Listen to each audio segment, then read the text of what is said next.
This is Just Listen, hosted by George. Today is January 19th, 2026. Happy MLK Day to everyone. It's a federal holiday.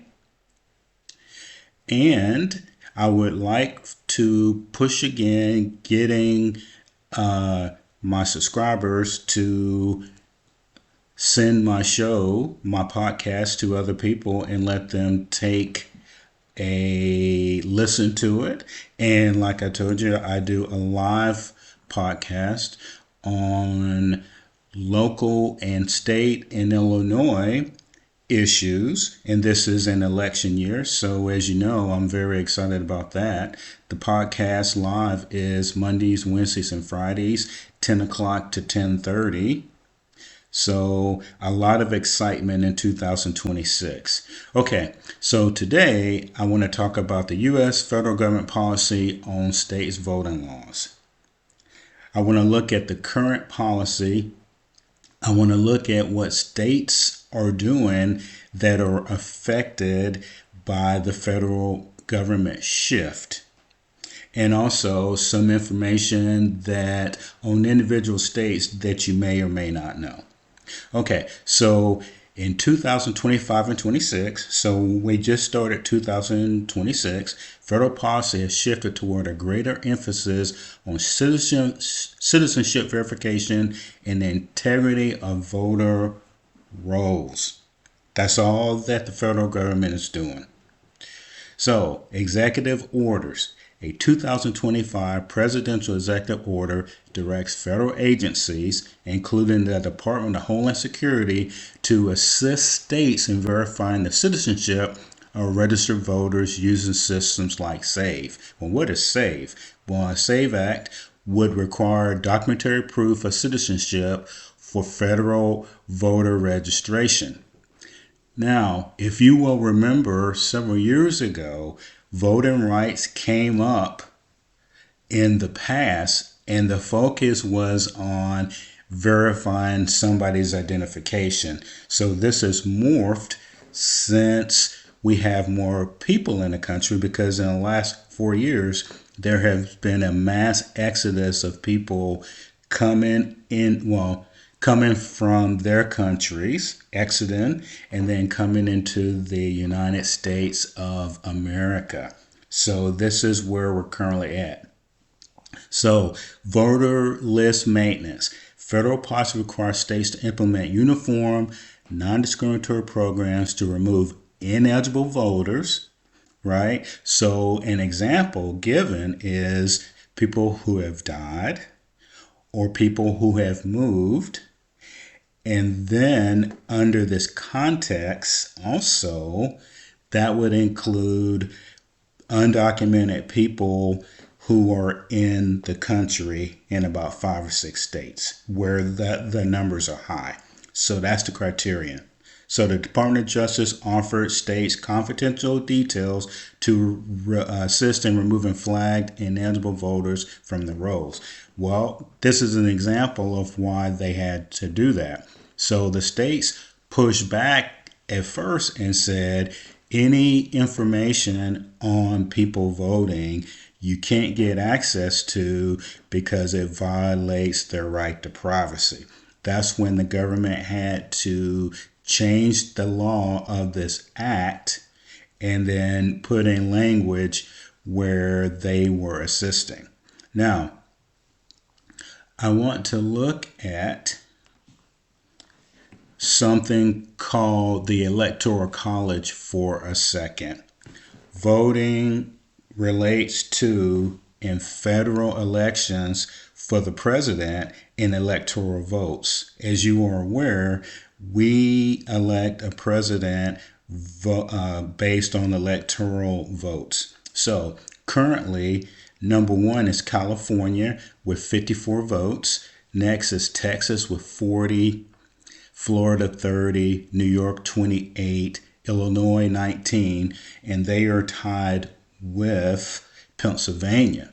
Now, these merged together because in national elections, the electoral votes goes to whoever gets the most votes in the state. So there's only two states or three that splits it up where the other candidate gets some of the votes based on number of votes that they got. So currently, if somebody wins California, they get the 54 electoral votes. So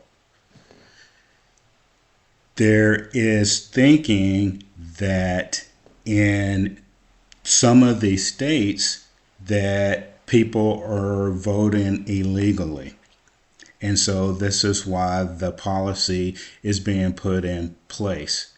Now, the federal government is targeting certain states. So California and Oregon were targeted for getting access to the voter rolls so that there could be an audit done. Now, in those two states, the federal level judge, the state level judges said that they couldn't do it. Of course, these are going to be appealed to the next highest level. Now, what is really the catalyst for this is the midterm elections coming up this November. And so the federal government wants to ensure that the people voting are doing so legally. And Oregon. Now, here's one that's interesting. Washington, D.C. is under the audit too. Why? Because Washington, D.C. allows non-citizens to vote in local elections. Now, this is a good example of data suggesting that, so as you are aware, people get money from the federal government to help fund their programs.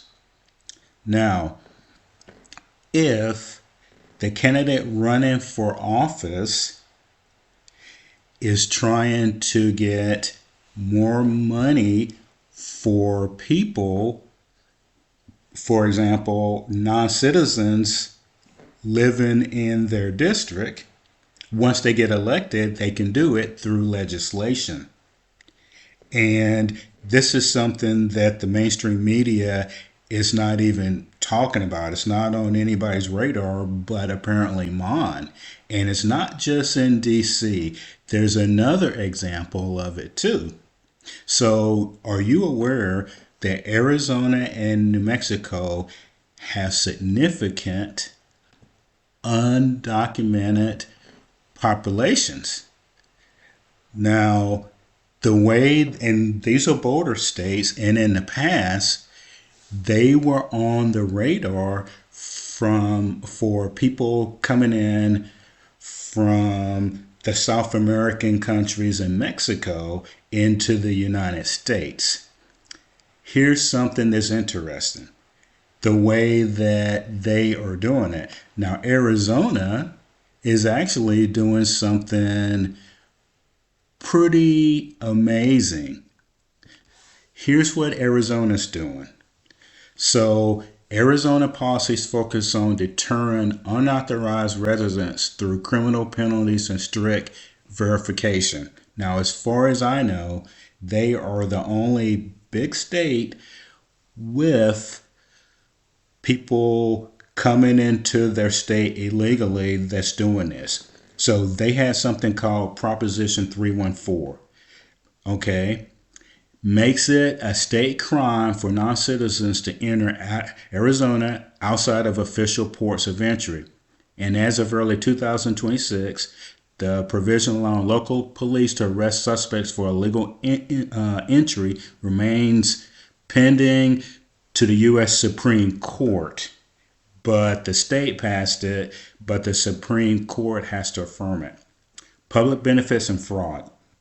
Provisions currently in effect require a state and local agencies to e-verify or federal system to confirm immigration status before granting public benefits. Submitting false documents for job and benefits is a Class 6 felony. Police interaction. Now remember, this is a state where people are coming in illegally, and then you have people coming in legally. While controversial portions were struck down, the old law, current law still encourages or requires law enforcement to verify the status of individuals during lawful stops if there is a reasonable suspicion of illegal presence. Now, as you can imagine, in New Mexico, they pretty much allow, regardless of immigration status, you can obtain a driver's license, which normally when you go and vote, that's all that they look at.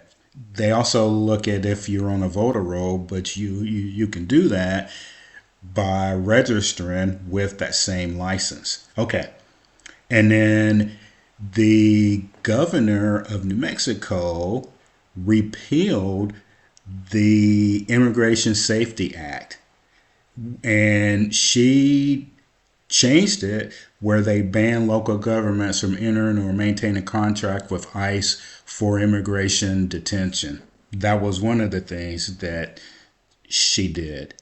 And they pretty much ignore it. But wouldn't it be nice if the Arizona law would somehow become the law of the land for states with high immigration numbers of people coming in? That would be something, and that would make things go smoother, and places like Minnesota would not exist. So, as a result of all this, though, the Trump administration has targeted multiple states for audits and lawsuits to obtain voter data. So, like I told you previously, the states that they're looking at, I don't like the word target. I'm not sure why that's used in the language.